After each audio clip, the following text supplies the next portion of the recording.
दोस्तों, हमें अपने जीवन में दुख क्यों मिलता है?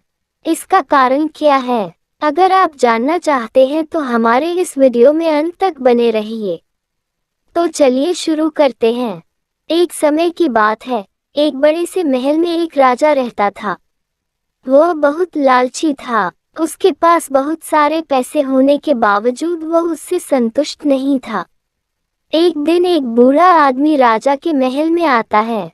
वह राजा को एक अनोखा हीरा दिखाता है और कहता है कि इस हीरे से तुम जो कुछ भी मांगोगे वह तुम्हें मिल जाएगा। लेकिन उसने राजा को चेतावनी दी कि हर इच्छा की एक कीमत होगी। राजा बहुत खुश हो जाता है और हीरे को अपने पास रख लेता है। वह अपनी पहली इच्छा मानता है कि उसे ढेर सारे सोने के सिक्के मिल जाए। अचानक से उसका कमरा सोने के सिक्कों से भर जाता है। लेकिन राजा इतने में भी संतुष्ट नहीं होता है, उसे और सोना चाहिए होता है। वो और इच्छा मानता है कि उसे गहने, जमीन और खजाने चाहिए। उसे वह सब भी मिल जाता है। जैसे जैसे राजा का लालच बढ़ता जा रहा था, वैसे वैसे उसके राज्य के लोगों को भुगतना पड़ रहा था।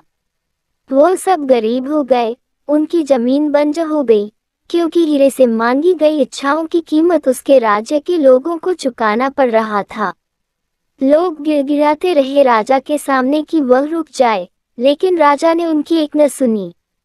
एक रात जब राजा सो रहा था, तब उनके पिताजी सपने में आते हैं और बोलते हैं कि ये लालच उन सब चीजों को बर्बाद कर देगा जिनसे तुम प्यार करते हो। राजा की नींद खुलती है और उसे अपनी गलती का एहसास होता है।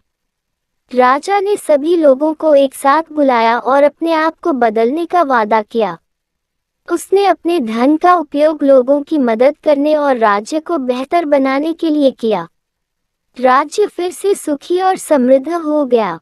उस दिन से राजा ने सीखा कि लालची होने से केवल दुख मिलता है, लेकिन दयालु होने और दूसरों की मदद करने से सभी को खुशी मिलती है। लालच और दुख विनाश ला सकता है, जबकि दया और निस्वार्थता सुख और समृद्धि लाती है।